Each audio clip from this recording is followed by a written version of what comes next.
路飞骑着牛牛一路狂奔，本以为见了条捷径，没想到卡文迪许那帮人居然已经先行一步。卡文迪许这家伙坐骑身上挂了个喇叭，走到哪里都要拿着喇叭喊一番话，活像个移动的商贩。杀手兄弟厚着脸皮赖在路飞的牛牛上不肯下去，一路上一边对路飞溜须拍马好话说尽，一边奋勇杀敌，倒是也起到了不少的作用。一行人向前跑着跑着，遇到了甲壳果实能力者凡克兄弟，两帮着路飞早就把凡克兄弟忘得干干净净。凡克兄弟帮路飞解决杂兵之后，告诉路飞自己发现了一条通向王宫的捷径。路飞早就想把卡文迪许一行人甩开了，听凡克兄弟这样说，想也没想，跟着凡克兄弟调转牛头向捷径奔去。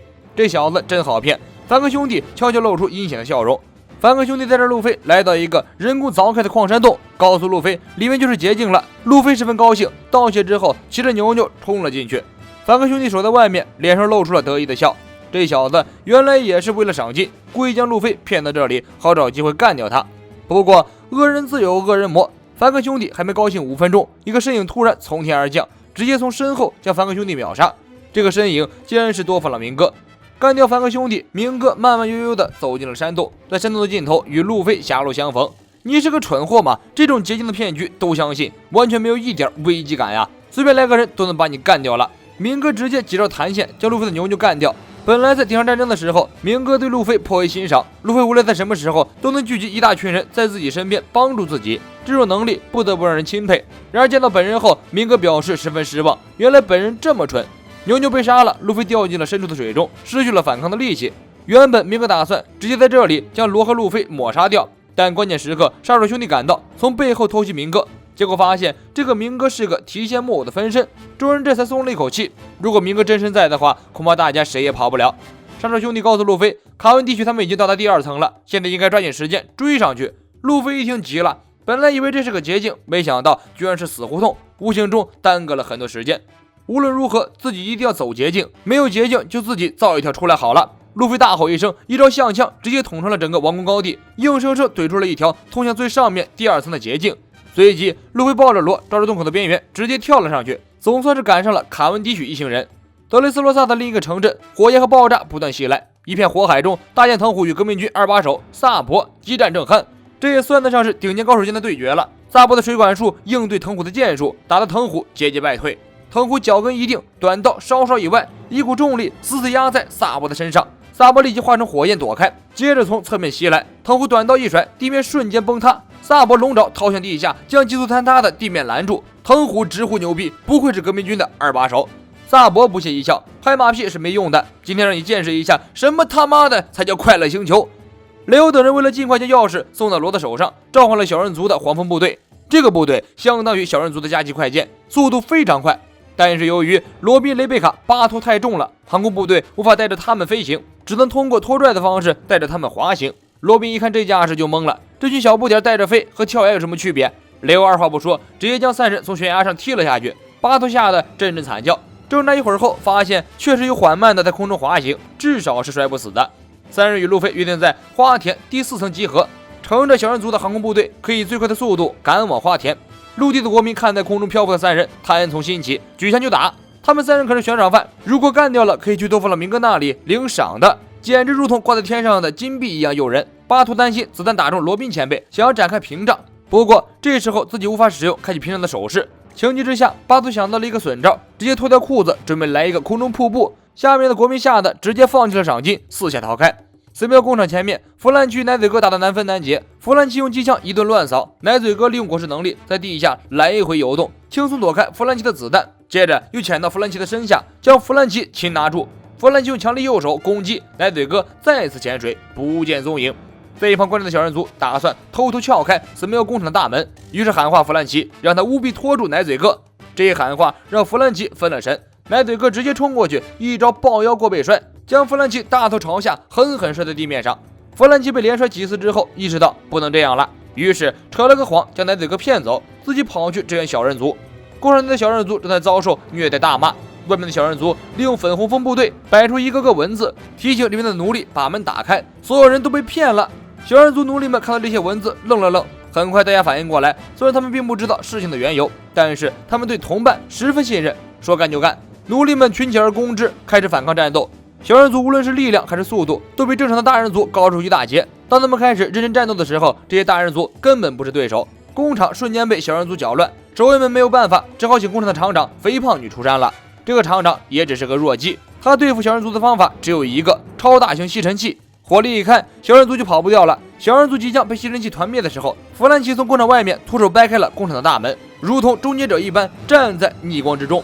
厂长肥胖女启动吸尘器，弗兰奇用手武器直接挡住了吸尘器的入口，将小人族救下。肥胖女大骂不止，弗兰奇张开手臂，温柔地将肥胖女抱入怀中。这一招大家都愣了，这是个什么招式？求爱？另一边，奶嘴哥跑到巷子里之后，发现自己被骗了，立刻以游泳的姿势折返回来。弗兰奇等的就是这一刻。你这个奶嘴混蛋，刚刚老子吃了这么多背桥摔，现在让你也尝尝。弗兰奇抓紧肥胖女，一记背桥摔直接砸在了偷袭过来的奶嘴哥头上。肥胖女彻底愤怒了，跳起来指着弗兰奇的鼻子一通大骂。让一个狂躁的女人安静下来的最好办法是什么？答案就是吻她。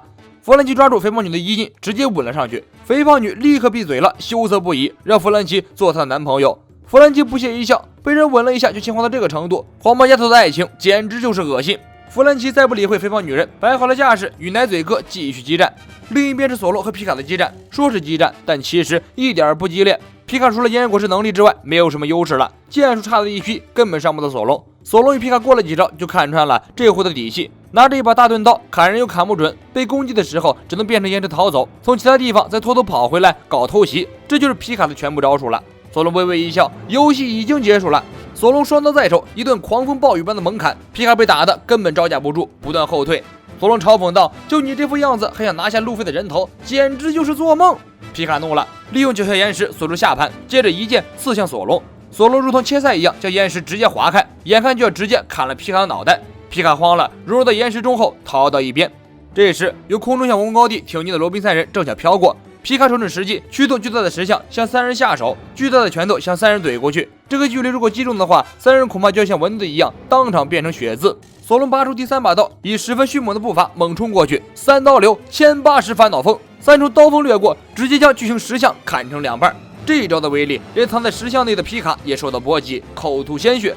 索隆站稳脚跟后，用居高临下的口吻炫耀道：“娘娘腔混蛋，你记住了，草帽团可不只有路飞和乌索普大神，老子还没跟你动真格的呢。”半空中的巴托亲眼看到索隆前辈斩杀对手，帅得他一把鼻涕一把泪，在空中嚎啕大哭起来。索隆掩护罗宾三人离开后，皮卡更加恼怒，举刀又是一顿猛砍，然而依旧没什么卵用。护送罗宾他们的雷欧突然接到了工厂奴隶小人族毛爷的电话。毛爷是小人族公主的贴身管家，工厂暴乱后，毛爷第一件事就去寻找公主，却到处也找不到她，他急得上蹿下跳，没有办法，只好打电话给雷欧，想让雷欧出主意。王宫高地最顶端，明哥与迪安曼蒂、托雷布尔坐在那里，静静地欣赏着德雷斯罗萨混乱的美景。提起罗，明哥感慨万千，明明小时候的罗更可爱一些，与他一样，集仇恨、霸道、凶恶、扭曲为一体的问题儿童，现在居然变得稍微有些善良了。本来明哥还想把罗当成接班人培养，现在却不得不亲手杀了他。大家最初的梦想都是毁灭世界，你现在怎么要当世界和平的守护者了？贝拉米千里迢迢找到王宫高地，来到多弗朗明哥的面前，只为求证一件事：是你让人杀我的。明哥嘿嘿一笑，我们道路不同，不相为谋。你想做海贼，而我想要毁灭世界。王宫高地第二层，青椒一伙人率先到达这里，然后向第三层奔去，结果遭到了唐吉诃德家族干部的埋伏，青椒等人相继被干掉。路飞小弟们的开路车队恐怕是要止步于此了。这时，路飞扛着罗赶了上来，卡文迪许骑着大白马随后驾到。出于情谊，卡文迪许允许路飞与他同乘白马，却不想被路过的巨鲁士也跟着搭了顺风车。罗在中间默默感叹，还是牛背上更宽更舒服。路飞开路队的小弟们一看老大路飞来了，赶紧拼尽全力表现自己，士气瞬间飙升。刚刚还溃不成军，现在就像打了鸡血一样，向唐吉诃德家族的干部和守卫们猛扑，瞬间给路飞打开了一条通往第四层的通道。家族干部们顺着小弟堵在路飞的前面，巨人海尔丁一棍子抡过来，将群小兵像打棒球一样击飞出去。几分钟前，这伙人还互相不服，内讧不断。现在为了保护路飞，大家居然站在了同一条战线上，同仇敌忾。卡文迪许猛拽缰绳，带着路飞冲破包围圈，向王宫奔去。其中，军师大胖子起到至关重要的作用。他作为军师和战略家，一直在调动和指挥其他人。德林杰看在眼里，一个箭步冲过去，用头上的脚刺进了大胖子的胸口。然而德林杰太小看脂肪的威力了，大胖子身上厚厚的脂肪很轻松地挡下了德林杰的攻击，甚至连肉都没有伤到。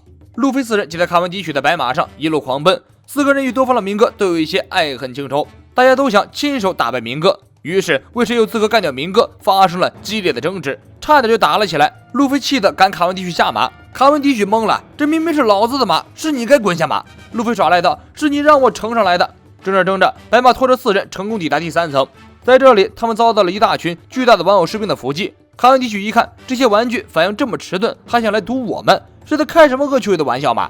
当即命令白马以最快的速度冲过去甩掉这些乌龟。白马嚎叫一声，甩开蹄子猛冲。这时一个巨人玩具突然摔倒，接着脑袋变过来，手脚并用，像一只大蜘蛛一样以极快的速度冲了过来。白马反应迅速，躲在一边，否则刚刚那一下巨型玩具一定会咬掉他们的脑袋。既然比速度不行，那就开打吧。路飞、卡文迪许、居鲁士纷纷跳下白马，和这些巨型的奇怪玩偶大打出手。这些玩偶属实也是不抗打，不过数量上占着优势，仿佛怎么打也打不完，一波接着一波的袭来。德雷斯罗萨的地下垃圾场，警卫们到处寻找看守狼。突然他听到墙壁中有怪声传出，警卫们走上前挪开大石头，发现墙壁中果然有个人，而且那个人似乎还在酣睡。被惊醒后，男子从阴影中走了出来。警卫们看见男子后，激动的泪流满面，上前将男子拥入怀中。此人就是与警卫们阔别多日的和之国武士咒语看侍郎。二人今日得以重逢，有太多的话想要互相倾诉。看侍郎提出来，不如出去再说吧。垃圾场这种地方掉下来基本上是出不去了，除非被托雷波尔抓出去做成玩具。不过这对于拥有恶魔果实能力的看侍郎来说小菜一碟。只见他掏出身上的大毛笔，在墙壁上随手画下了一个小鸟。结印之后，小鸟居然复活了。众人啧啧称奇，这简直就是当代的神笔马良啊！不过由于画工实在是太粗劣了，鸟看上去飞得十分吃力。其他人见看侍郎有这种能力，纷纷恳求他能施下援手。看侍郎很大方，画了几个天梯帮助大家爬出垃圾场。外面国民们聚集在一起，为了终止多放了明哥的鸟笼游戏，他们决定团结一起捉拿利库王和悬赏金最高的乌索普。乌索普都要吓尿了，但所幸的是王宫高地易守难攻，很难爬上来。估计一时半会儿那些愤怒的国民们是上不来的。利库王和紫罗兰公主倒是没有任何感觉。现在国民们已经知道了10年前的真相，所以他们是不会伤害利库王一族的。这时警卫们和看侍郎乘的丑鸟飞了上来，与乌索普会合。紫罗兰听说小人族在工厂里根本没有找到公主，于是启动自己千里眼的能力，打算在王宫里找找看。经过一番辛苦的寻找，终于在一个很深的房间中看到了哭泣的小人族公主曼雪莉。我是谢幕君，咱们下期见。